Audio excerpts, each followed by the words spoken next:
ورحمة الله وبركاته. وعليكم السلام ورحمة الله. نحمده ونصلي على رسوله الكريم. أما بعد فقد قال الله تعالى في كلامه القديم وهو أصدق الصادقين. أعوذ بالله من الشيطان الرجيم. بسم الله الرحمن الرحيم. إن الله وملائكته يصلون على النبي يا أيها الذين آمنوا صلوا عليه وسلموا تسليما. اللهم صل على سيدنا محمد وعلى آل سيدنا محمد وبارك وسلم عليه. قال الله تعالى في مقام آخر وَإِذْ تَأَذَّنَ رَبُّكُمْ لَئِنْ شَكَرْتُمْ لَأَزِيدَنَّكُمْ وَلَئِنْ كَفَرْتُمْ إِنَّ عَذَابِي لَشَدِيدٌ. صدق الله العلي العظيم. قال نبينا صلى الله عليه وسلم من لم يشكر الناس ولم يشكر الله من لم يشكر القليل ولم يشكر الكثير وكما قال عليه الصلاة والسلام. எல்லா புகழும் நம்மை முஸ்லிம்களாக முஃமின்களாக மேலும் தனது ஹபீபு நாயகம் முஹம்மது ரசூலுல்லாஹி ஸல்லல்லாஹு அலைஹி வஸல்லம் அவர்களுடைய பாக்கியமிக்க உம்மத்தில் ஒருவராகவும் ஆக்கி அருள் புரிந்தானே அந்த அல்லாஹ்வுக்கே உண்டாகுவதாக. அல்ஹம்துலில்லாஹ் அல்ஹம்துலில்லாஹ்.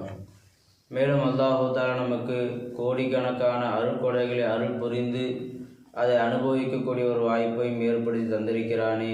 இன்னும் அதற்கு நன்றி செலுத்துவதற்குரிய ஒரு விளக்கத்தையும் ஏற்படுத்தி தந்தானே. அந்த அல்லாஹ்வுக்கே எல்லா புகழும் உண்டாகுவதாக.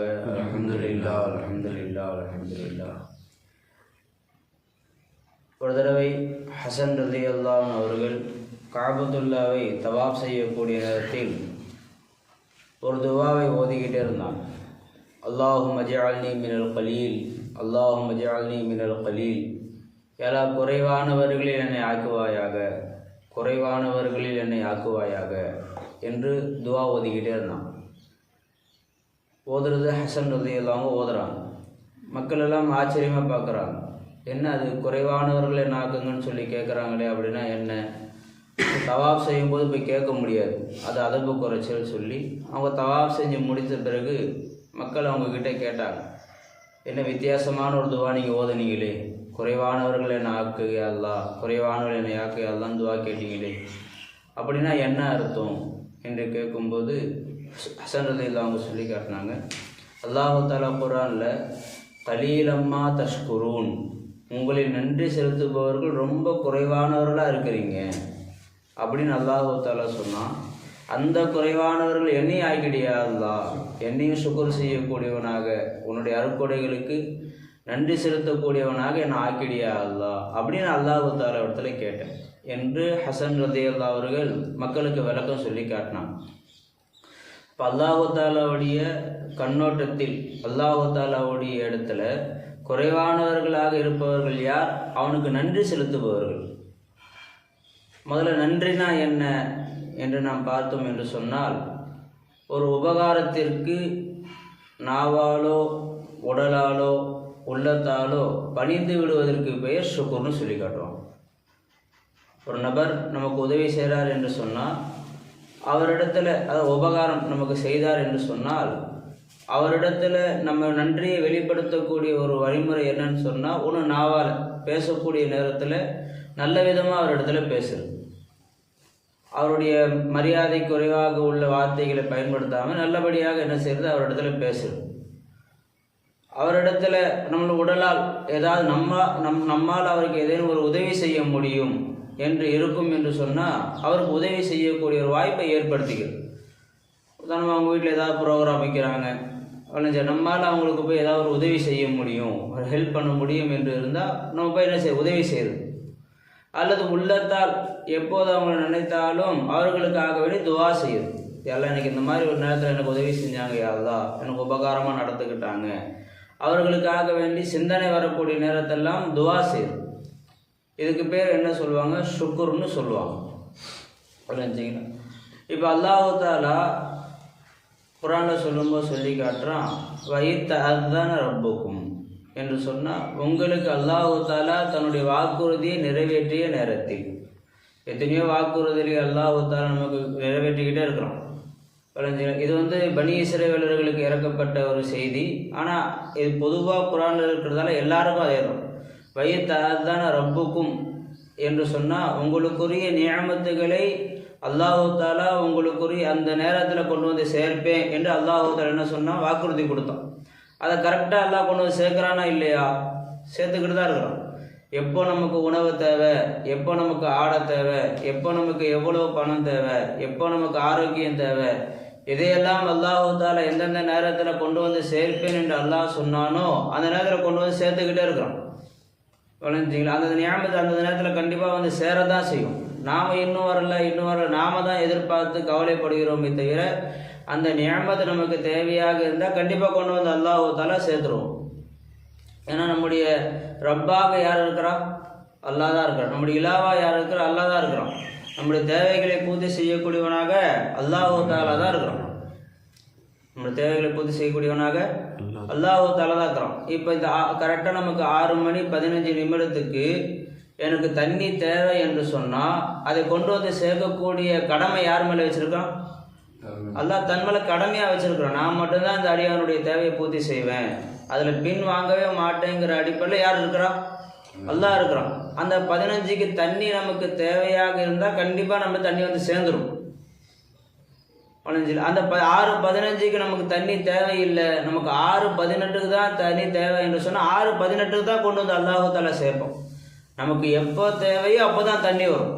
அதுக்கு முன்னாடியே வராது, அதுக்கு பின்னாடியே வராது. இதா ஜா அஜலுஹும் லா யஸ்தஅகிருன ஸாஅத்தும் வலா யஸ்தக்திமூன். அவர்களுடைய தவணை வந்து விட்டால், இங்கே தவணை என்று சொன்னால் மௌத்துன்னு சொல்லுவாங்க. மௌத்தும் ஒரு தவணை தான், அதுவும் அல்லாஹு தாலாவுடைய ஒரு நியமத்து தான். மௌத்தும் ஒரு படைப்பு தானே, அந்த மௌத்தாகுது நமக்கு தேவை தான். அந்த ஒரே ஒரு தேவை வச்சு அந்த அர்த்தத்தை வச்சிடுறாங்க குர்ஆனில். இதா ஜா அஜலுஹும், அவருடைய மௌத்து வந்து விட்டால் ஒரு வினாடி முந்தவும் செய்யாது, ஒரு வினாடி பிந்தவும் செய்யாது சொல்கிறாங்க. ஆனால் மௌத்து மட்டும்தான் நம்முடைய அஜலா என்று பார்த்தா கிடையவே கிடையாது. ஒவ்வொரு நியமத்துக்கும் அல்லாஹு தாலா ஒரு நேரத்தை நிர்ணயிச்சு வச்சிருக்கிறோம். அந்த நியமத்துடைய நேரம் வந்துடுச்சு என்று சொன்னால் ஒரு வினாடி முந்தவும் செய்யாது, ஒரு வினாடி பிந்தவும் செய்யாது. கரெக்டாக அந்த நேரத்தில் தான் கொண்டு வந்து என்ன செய்வோம்? அல்லாஹு தாலா சேர்ப்போம். வளைஞ்சிங்களா? அப்போ ஒரு வஸ்து நமக்கு தேவையே இல்லை, வளைஞ்சிங்களா, அது அல்லாஹ் கொண்டு வந்து நம்ம இடத்துல சேர்ப்பானா என்று பார்த்தா சேர்க்க மாட்டான். ஏன்? நமக்கு தேவை இல்லைல்ல. அது நம்ம சில நியமத்துக்களை அப்படி நினச்சிட்டு இருக்கோம், இந்த வஸ்து எனக்கு தேவை, எல்லாம் அதை கொண்டு வந்து சேர்த்துரு என்று அல்லாஹு தாலா துவா செஞ்சுக்கிட்டே இருக்கிறோம். அது சேராத காலமெல்லாம் கவலையாயிரும். அது சேராத நேரமெல்லாம் என்னவாகும்? அதை பற்றி ஒரு எதிர்பார்ப்பு அதிகமாகி இன்னும் நமக்கு அல்லாஹ் கொண்டு வந்து சேர்க்கலையே, எல்லாருக்கும் கொடுக்குறான், நமக்கு மட்டும் அல்லாஹ் கொடுக்கலையே, அப்படியும் சில வார்த்தைகள் என்ன செய்யறோம் நம்முடைய வாழ்க்கையில் பயன்படுத்திடும்.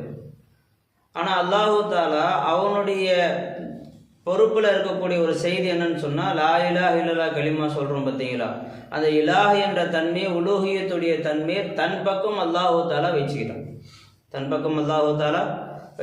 இப்போ அல்லாஹ்னா யாரு? அல்லாஹ் சொல்கிறோம் பார்த்தீங்களா, அல்லாஹ்னு சொல்கிறோம். அல்லாஹ்னா யாரு என்று பார்த்தா, உலூஹியத்துடைய எல்லா தன்மைகளையும், ஒரு மனிதனுடைய தேவைகளை பூர்த்தி செய்வதற்கு என்ன தன்மையெல்லாம் வேணுமோ அப்படியாப்பட்ட எல்லா தன்மைகளையும் ஒன்று சேர்த்த ஒரு நபருக்கு பெயர் தான் அல்லாஹு தாலா. ஒரு தாத்துக்கு பெயர் தான் அல்லாஹு தாலாங்கிறது. இங்கிலீஷில் காடுன்னு சொல்லுவாங்க, தமிழில் இறைவன் சொல்லுவாங்க, ஒவ்வொரு பாஷையில் ஒவ்வொரு. அந்த மாதிரி அரபியில் பெயர் என்ன? அல்லாஹ். அரபியில் பேர் என்ன? அல் ப்ளஸ் அல் இலா. அசல் அல்லாங்கிற வார்த்தையுடைய பேர் என்னன்னு சொன்னால் அல் ப்ளஸ் இலாஹ் தான் இருக்கும். அது அரபியில் அந்த அலிஃபை போய்கிட்டு ரெண்டு லாமியும் சேர்த்து அல்லாஹ் என்று என்ன செய்யப்பட்டிருக்கு, சொல்லப்பட்டிருக்கு. இலாஹ் என்று சொன்னால் தேவைகளை பூர்த்தி செய்யக்கூடியவன். அப்போ அல்லாஹ் என்று சொன்னால் நம்முடைய தேவைகளை பூர்த்தி செய்யக்கூடிய எல்லா ஆற்றலும் உள்ள ஒரு நபருக்கு வைக்கப்பட்ட பெயர் தான் அல்லாஹ் என்பது. அந்த தாத்துக்கு மட்டும்தான் அந்த பெயர் செட் ஆகும். மீதி எந்த நபருக்காக நம்ம சொல்ல முடியுமா? இப்போ நம்முடைய தாய் நம்முடைய சேவைகளை பூர்த்தி செய்கிறாங்க வெளிரங்கத்தில், அதாவது தாயை பார்த்து அல்லான்னு சொல்லிடலாமா? சொல்லக்கூடாது. ஏன்னா தாய் சுயமாக நம்முடைய தேவையை என்ன செய்யலை, பூர்த்தி செய்யலை. விளைஞ்சிங்களா? அப்போ அல்லாஹு தாலா நம்முடைய தேவைகளை பூர்த்தி செய்யக்கூடியவனாக அவன் மட்டும்தான் இருக்கிறான். அப்போ நமக்கு ஒரு தேவை என்று சொன்னால் அந்த நேரத்தில் கண்டிப்பாக அந்த தேவையை கொண்டு வந்து சேர்த்துருவோம். நமக்கு தேவையில்லை என்று சொன்னால் அந்த வஸ்து நம்ம இடத்துல வரவே வராது. அப்போ அல்லாஹ்கிட்ட எப்படி துவா செய்கிறது? நமக்கு ஒரு தேவை இருக்குது, அல்லாஹ் தஆலா துவா கேட்கணும், யா அல்லாஹ் அது எனக்கு ஹைராக இருந்தால் கொண்டு வந்து சேர்த்துரு, அது ஷர்ராக இருந்துச்சுன்னா அதன் பக்கம் என் சிந்தனையை கொண்டு போகாத, அதன் பக்கம் என்னுடைய சிந்தனையை கொண்டு போகாத அப்படின்னு சொல்லி நம்ம அல்லாஹ் தஆலா இடத்துல எந்த ஒரு வஸ்துவை கேட்டாலும் அப்படி நம்ம கேட்போம் என்று சொன்னால் அல்லாஹ் தஆலா அது ஹைராக இருந்தால் மறுபடியும் துவா செய்யக்கூடிய ஒரு எண்ணத்தை உண்டாக்கிக்கிட்டே இருப்போம். அது நமக்கு ஷர்ராக இருக்கும் என்று சொன்னால் அந்த துவா செய்யக்கூடிய சிந்தனை அல்லாஹ் தஆலா எடுக்கும். கொஞ்சம் கொஞ்சமாக அல்லாஹ் மறக்கடிச்சிடும். அது வேணாம் விட்டுருப்பா, அதையும் கேட்கணும், அதுக்கு பதில் வேறு ஏதாவது கேட்போம் அப்படிங்கிற சிந்தனை அல்லாஹ் என்ன செஞ்சிடுவோம், மனசில் உண்டாக்கிடும். நாமளாக உட்கார்ந்து கொண்டு எல்லாம் அதுதான் வேணும் என்று நாம் அதை இல்லாத ஒன்றை கேட்டு கொண்டிருப்போம் என்று சொன்னால் நம்ம உள்ளத்தில் கவலை தான் அதிகமாகிக்கிட்டு இருக்கும். புரிஞ்சுங்களா? அப்போ அல்லாஹ் தஆலா நமக்குரிய தேவைகளை அவன் பூர்த்தி செஞ்சுக்கிட்டே இருக்கிறான். அந்த ஒரு தேவை பூர்த்தி ஆகும்போது நாம் அல்லாஹ்வுக்கு பணிந்து விடுவதற்கு பெயர் ஷுக்ருன்னு சொல்லுவாங்க. மூசா அலைஹிஸ்ஸலாம் அவங்க அல்லாஹ் தஆலா இடத்துல கேட்டாங்க. மூசா அலைஹிஸ்ஸலாம் அவங்க அல்லாஹ்கிட்ட கேட்டாங்க. இந்த ஹதீஸ் தபரானியில் வருது. யா அல்லாஹ் ஆதம் அலைஹிஸ்ஸலாமுக்கு எப்படி ஷுக்ர் செஞ்சாங்க, ஆதம் அலைஹிஸ்ஸலாம் அவர்கள் எப்படி அவனுக்கு ஷுக்ர் செஞ்சாங்க என்று கேட்டான். கைஃப ஷுக்ருக்கு ஆதம் அலைஹிஸ்ஸலாம் அவருடைய ஷுக்ர் எப்படி இருந்தது அப்படின்னு கேட்டாங்க. அப்போ அல்லாஹ் தஆலா சொன்னா, அலிம அன்ன தாலிக மின்னி, ஆதம் அலைஹிஸ்ஸலாம் அவர்கள் இந்த ஒவ்வொரு அருட்கொடையும் என்கிட்ட இருந்து தான் வருதுன்னு வழங்கிட்டாங்க. அதுவும் அலிமா என்ன விளங்கிட்டாங்க, அன்ன தாலிக்க மின்னி, அவர்களுக்கு என்ன அருட்கொடைகள் எல்லாம் வருகிறதோ அது என்கிட்டேருந்து வருது அப்படின்னு விளங்கிட்டாங்க. ஃபகான தாலிக ஷுக்குரு, இது அவர்களுடைய ஷுக்குராக ஆகிவிட்டது. அது விளங்கியதே என்ன அல்லாஹ் ஏற்றுக்கிட்டான், ஷுக்குராக ஏற்றுக்கிட்டான். அப்போ நாமளும் அதே மாதிரி ஒவ்வொரு நியமத்து நமக்கு வரக்கூடிய நியமத்து, யா அல்லாஹ் இது என்னுடைய திறமை இல்லை, யா அல்லாஹ் இது உன்னிடத்துலேருந்து தான் இது வருது.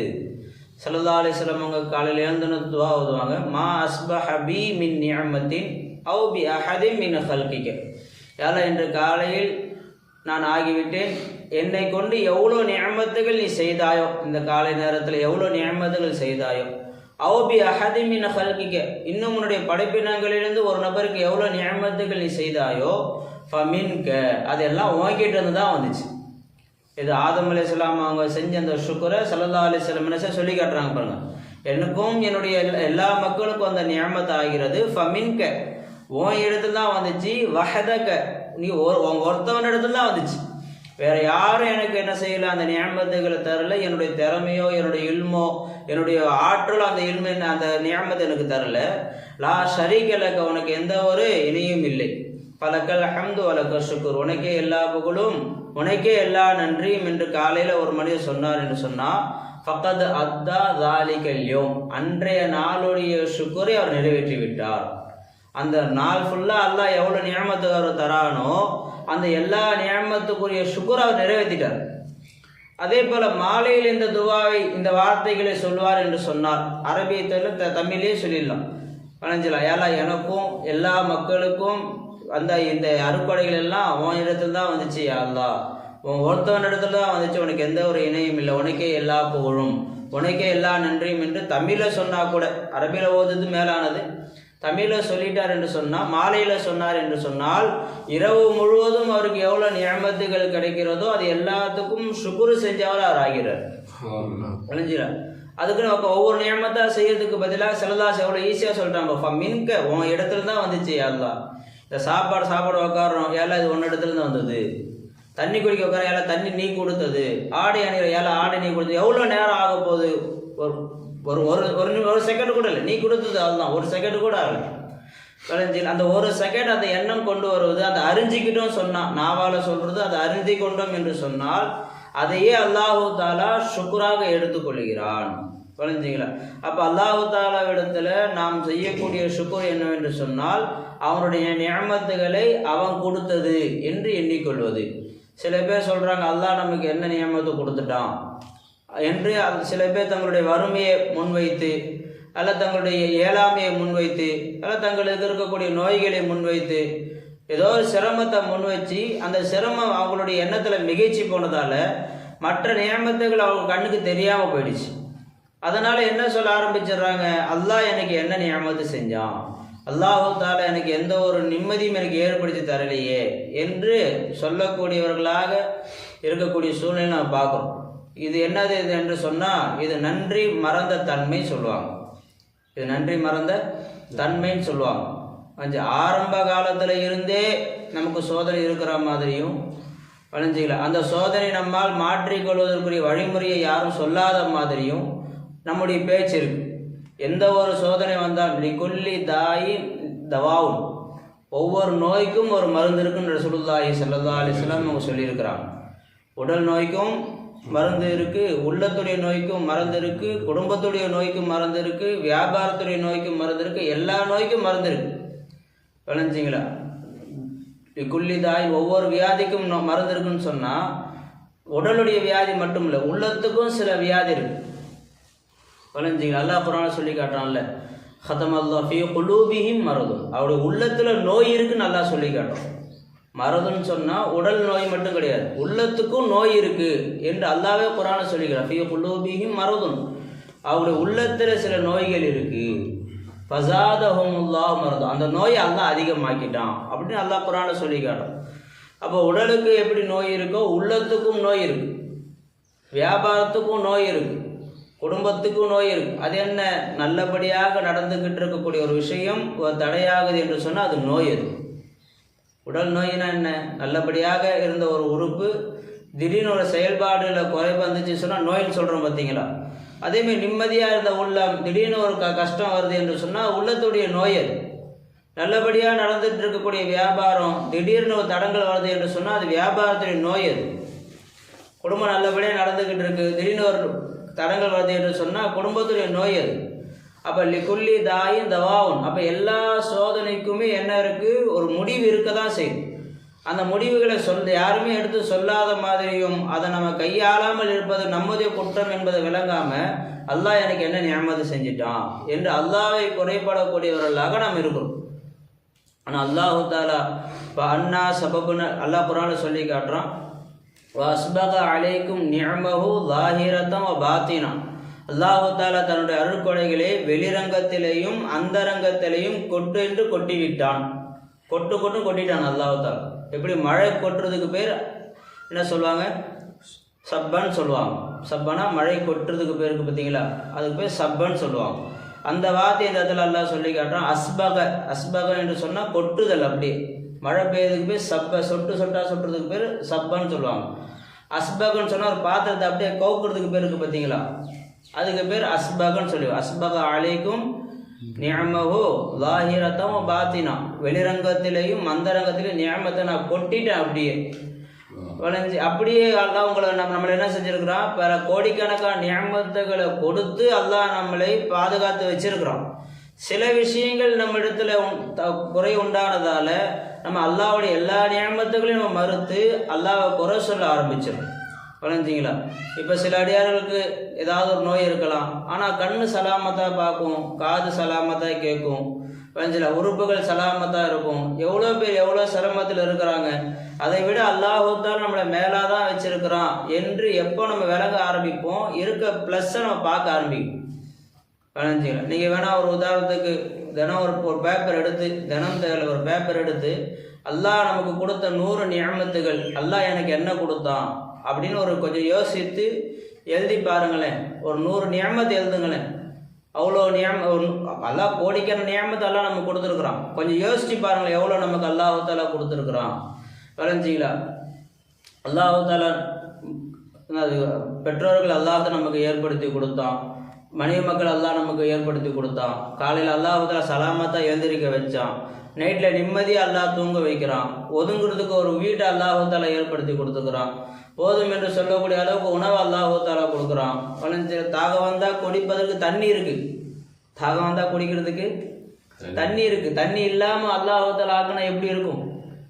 ஒரு காலத்தில் தண்ணி பஞ்சமெல்லாம் வந்தது, தண்ணி இல்லை அப்படியெல்லாம் ஒரு பெரிய பெரிய பிரச்சனைலாம் வந்தது. குடிக்க கூட தண்ணி இல்லாத அளவுக்கு பஞ்சம் வரும். ஆனால் அல்லாஹ் தாலா குடிக்கிறது கூட தண்ணி இல்லாமல் அல்லாஹ் நம்மளை ஆக்கினானா என்று பார்த்தா இல்லவே இல்லை.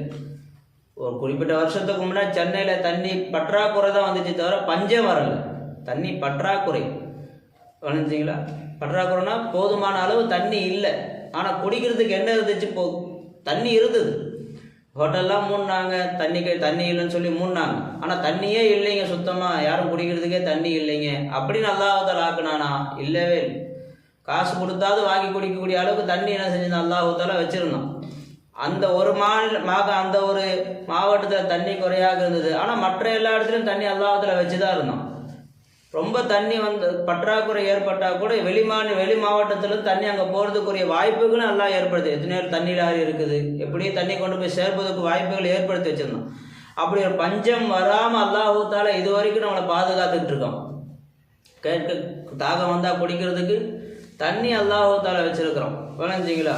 ஆடைகள் அல்லாஹ் தஆலா வச்சிருக்கிறோம். எவ்வளோ நியமத்துகள் எல்லாம் நம்ம கொடுக்குறோம், யோசிச்சு பாருங்க. எச்சி சுரக்குது நம்முடைய வாயில், எச்சி சுரக்குது, வாய் மூடி இருக்கு. வாய் திறந்துருந்தால் எப்படி இருக்கும் யோசிச்சு பாருங்க. எச்சி சுரக்கக்கூடிய நேரத்தில் வாய் திறந்தே இருக்குது, என்னவாகும்? எச்சி கீழே ஊற்றி பார்க்கறதுக்கு ஒரு கண்ணியமாக இருக்குமா? அந்த கண்ணியத்தை கொடுத்தது யாரு? ரோட்டில் நடந்து போகிறோம், வளைஞ்சிங்களா, நம்ம சலாம் சொன்னால் பதில் சலாம் சொல்லக்கூடிய அளவுக்கு நம்மளை ஒரு கண்ணியமாக வச்சுருக்கானா இல்லையா அல்லாஹ் தஆலா? மூளை வளர்ச்சி இல்லாமல் இருந்தோம் வச்சிங்களா, எல்லாம் காப்பாற்றணும். ரோட்டில் நம்ம நடந்து போகிறோம், இப்போ நம்ம சலாம் சொன்னால் யாராவது பதில் சலாம் சொல்லுவாங்களா? எங்கேயாவது நம்மளை ஏதாவது ஒரு ஃபங்க்ஷன் நம்மளை கூப்பிடுவாங்களா? நம்மளை ஒரு கண்ணியமான ஒரு பார்வை பார்ப்பாங்களா? அப்போ நம்முடைய மூளையை அல்லாஹ் தஆலா சலாமத்தை இயக்கிட்டு இருக்கான்னு, இது எவ்வளோ பெரிய ஒரு நியமத்து, இது எவ்வளோ கண்ணியத்தை எல்லாம் நமக்கு கொடுக்குறோம். இந்த மாதிரி யோசித்து பார்த்தோம்னு சொன்னால் கோடிக்கணக்கான நியமத்துகள் அல்லாஹ் தஆலா நமக்கு கொடுத்துக்கிட்டு இருக்கான். 1-2 நமக்கு தடை ஏற்பட்டிருக்கு, அதுக்கும் நம்ம அல்லாஹ் தஆலா இடத்துல துவா செய்வோம் என்று சொன்னால் அதையும் அல்லாஹ் தஆலா நமக்கு நிம்மதியான முறையில் ஆக்கிடுவோம். பழஞ்சில். அப்போ ஷுக்குர் என்பது அல்லாஹ் தஆலாவிடத்தில் ரொம்ப முக்கியமான ஒரு விஷயமா இருக்கு. பழஞ்சா இன்ஷால்லா அதை பற்றி சொல்லுவோம் இன்ஷால்லா. அல்லாஹ் குர்ஆனில் சொல்லி காட்டுறான், மா யஃபஅலுல்லாஹு பிஅஸாபிக்கும் இன் ஷகர்தும் வ ஆமன்தும். நீங்கள் என்னை கொண்டு ஈமான் கொண்டு விட்டால், எனக்கு நீங்கள் நன்றி செலுத்தி விட்டால், உங்களை தண்டித்து நான் என்ன செய்ய போகிறேன்? மா யஃபஅலுல்லாஹு பிஅஸாபிக்கும், உங்களை வேதனை செய்வதை கொண்டு அல்லாஹ்வுக்கு என்ன வந்து விட போகிறது? இன் ஷகர்தும் வ ஆமன்தும், நீங்கள் நன்றி செலுத்தி விட்டால், இன்னும் என்ன நீங்கள் ஈமான் கொண்டு விட்டால், யாரெல்லாம் என்னுடைய தேவையை நீதாயாலா பூர்த்தி செய்கிற என்று ஈமான் கொண்டுட்டோம். அது தேவை பூர்த்தி ஆகும்போது அல்லாஹ் புகழ்ந்துட்டோம், யாரெல்லாம் இந்த நியமத்தை நீதாயாலா கொடுத்த. இந்த 2 வேலையை நம்ம செஞ்சிட்டோம் என்று சொன்னால் உங்களை தண்டித்து நான் என்ன செய்ய போகிறேன் என்று அல்லாஹ். அப்போனா என்ன அர்த்தம்? நாம் நன்றி செலுத்தாமல் இருப்பது தான் நம்முடைய வாழ்க்கையுடைய கஷ்டத்துக்கு காரணம் அல்லாஹ் சொல்லி காட்டுறோம். நான் உங்களை தண்டிக்கவே இல்லை, நீங்கள் நன்றி செலுத்த நான் என்ன தண்டிக்க போகிறேன்னு அர்த்தம். அப்போ நன்றி செலுத்துறது இல்லை, என் மேலே நம்பிக்கை வைக்கிறது இல்லை, அதனால் உங்களுடைய வாழ்க்கையில் தண்டனைகள் ஏற்படுது, அதனால் உங்களுடைய வாழ்க்கையில் கஷ்டங்கள் ஏற்படுது என்று அல்லாஹ் மறைமுகமாக இந்த ஆயத்தில் நமக்கு சொல்லி காட்டுறோம். விளைஞ்சிங்களா? அப்போ ஷுக்குர் என்று சொன்னால் அல்லாஹ்வுக்கு செய்ய வேண்டிய ஷுக்குர்கள் இருக்கு, அதே போல் நியமத்துகளுக்காக வேண்டி செய்ய வேண்டிய ஷுக்குர்கள் இருக்கு, அதே போல் ஒரு மனிதர் இன்னொரு மனிதருக்கு செய்ய வேண்டிய ஷுக்குர் இருக்கு. விளைஞ்சிங்களா? இந்த மாதிரி பல ஷுக்குர்கள் இருக்கு. அல்லாஹ் ரசூலுல்லாஹி ஸல்லல்லாஹு அலைஹி வஸல்லம் சொன்னாங்க, மல்லம் யஷ்குரில் கலீல வலம் யஷ்குரில் கசீர. யார் கொஞ்சம் அல்லாஹ் கொடுத்த நியமத்துக்கு நன்றி செலுத்தவில்லையோ அவர் அதிகமான நியமத்துக்கு நன்றி செலுத்த மாட்டார். ஒரு ஹதீஸ். இன்னொரு ஹதீஸ்ல மல்லம் யஷ்குரின் நாச வலம் யஷ்குரில்லா. யார் மக்களுக்கு நன்றி செலுத்தவில்லையோ அவர் அல்லாஹ்வுக்கு நன்றி செலுத்த மாட்டார். யார் மக்களுக்கு நன்றி செலுத்தவில்லையோ அவர் அல்லாஹ்வுக்கு நன்றி செலுத்தியவராக ஆக மாட்டார் என்று ரசூலுல்லாஹி ஸல்லல்லாஹு அலைஹி வஸல்லம் அவங்க சொன்னாங்க. அப்போ இதெல்லாம் நம்ம தெளிவாக நாம் தெரிந்து நம்முடைய வாழ்க்கையை அமைத்துக் கொள்வோம் என்று சொன்னால், ஒருத்தர் அல்லாஹ்வுக்கு மட்டும் ஷுக்குர் செஞ்சுக்கிட்டே இருக்கிறாரு, உறவுகளை உதறி தள்ளிக்கிட்டே இருக்கிறாரு, தனக்கு உறவுகள் மூலம் ஏற்பட்ட உபகாரங்களுக்கு உறவுகளை நன்றி செலுத்தாமல் இருப்பார் என்று சொன்னால் இவருடைய நன்றி அல்லாஹ் தஆலா ஏற்றுக்கவே மாட்டான்னு அர்த்தம். மக்களுக்கு நன்றி செலுத்த மாட்டேங்கிறார், அவர் அல்லாஹ்வுக்கு வந்து நன்றி செலுத்துறாரு. விளைஞ்சிலா? அப்போ ஹக்கூக்குல் இபாத் இல்லை, அவர் இடத்துல அடியாறுகளுக்கு செய்ய வேண்டிய கடமைகள் இல்லை. இவர் ஹக்கூக்குல்லா நிறைவேற்றுறங்கிற பேரில் அல்லாஹ்வுக்கு என்ன செய்கிறாரு? நன்றி செலுத்துறாரு. மெயின் யாருக்கு நன்றி செலுத்தணும்? பாப்பா அம்மாவுக்கு நன்றி செலுத்துறது இல்லை, அது அவங்ககிட்ட பணிவாக நடந்துக்கிறது இல்லை. இவர் தொழுகைக்கு வந்து நிற்கிறார். இவர் தொழுகை எப்படி அல்லாஹ் தஆலா அதை ஒரு பரிபூர்ணமாக தொழுகை எப்படி எடுத்துக்குவோம்? அல்லாஹ் தஆலா உனக்கு பாப்பா அம்மா மூலியம் தானே அந்த தொழுகையை அல்லாஹ் தஆலா ஏற்படுத்தி கொடுத்தான். அந்த வாப்பா அம்மா இல்லைன்னு சொன்னால் நீ இருக்கியா? இல்லவே இல்லையே. அப்போ அந்த வாப்பா அம்மா மதிக்காமல் என்ன நீ வந்து மதித்தா என்ன அர்த்தம்? அவங்கள மதிக்க சொல்லி நான் தானே சொல்லியிருக்கிறேன். அவங்கள மதிக்காமல் என்கிட்ட வந்து நின்றால் அதை நான் எப்படி ஏற்றுக்கொள்வேன்? அப்படிங்கிற அடிப்படையில் அந்த சுக்ர் அல்லாஹ் தஆலா என்ன செய்ய மாட்டான்? ஏற்றுக்க மாட்டான். விளைஞ்சிங்களா? இன்ஷால்லா அதை பற்றி விளக்கமாக பார்க்கக்கூடிய வாய்ப்பு அல்லாஹ் தஆலா ஏற்படுத்தி நிறுவுவாங்க. அது நன்றி செலுத்தக்கூடிய அந்த கூட்டத்தார்கள் அல்லாஹ் தஆலா நம் அனைவரையும் சேர்த்து அருள் புரிவானாக. ஆஃபிரு தஅவானா அல்ஹம்துலில்லாஹி ரப்பில் ஆலமீன். அஸ்ஸலாமு அலைக்கும் வரஹ்மத்துல்லாஹி வபரகாத்துஹு.